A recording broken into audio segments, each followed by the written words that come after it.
आर्या 12 साल के जुड़वां बच्चे अपने दादा दादी के अटारी में नई चीजें तलाश करने का बहुत शौक रखते थे। एक दिन दोपहर के वक्त उन्होंने पुराने कंबलों के नीचे एक कदीम लकड़ी का डब्बा छुपा हुआ पाया। इसके अंदर उन्हें सोने का एक खूबसूरत घड़ी मिली जिसके डायल पर अजीब व गरीब निशान थे और उसके कांटे खुद ब खुद हरकत कर रहे थे। ये क्या है?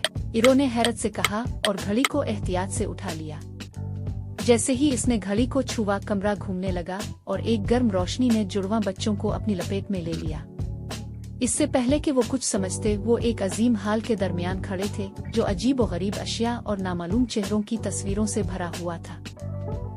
हम कहाँ हैं? आर्या ने खुशी और खौफ से कांपते हुए पूछा।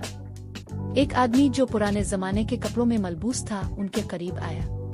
वक्त की लाइब्रेरी में खुश आमदीद, इसने मुस्कुराते हुए कहा।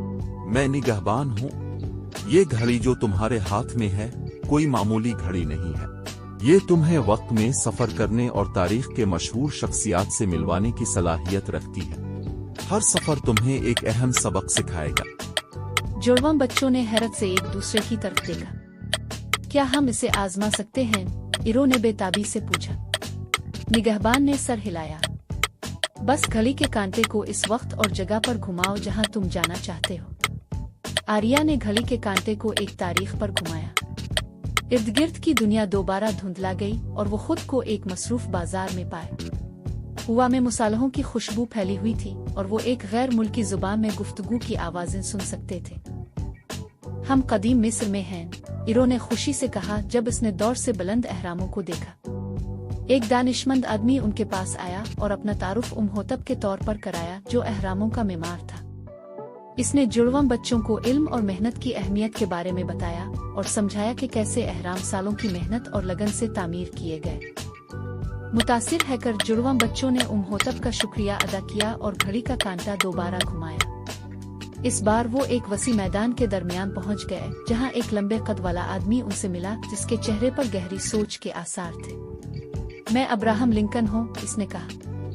इसने जुड़वां बच्चों को हिम्मत और आज़ादी की जिदोजहद के बारे में बताया और उन्हें ये सबक सिखाया कि हक के लिए खड़ा होना कितना अहम है, चाहे ये कितना ही मुश्किल क्यों ना हो। कई और मुहिम्मात के बाद जुड़वां बच्चे अपने घर वापस आए और नए इल्म और कहानियों के साथ भरपूर हो गए। उन्होंने घड़ी को दोबारा डब्बे में रख दिया, ये जानते हुए कि वो जब चाहें तारीख का सफर कर सकते हैं, माजी से सीख कर मुस्तकबिल को बेहतर बना सकते हैं। और यूं वक्त के सफर करने वाले जुड़वां बच्चों का शानदार सफर जारी रहा। हर दिन के साथ वो दुनिया और अपने मकाम को बेहतर तौर पर समझने लगे।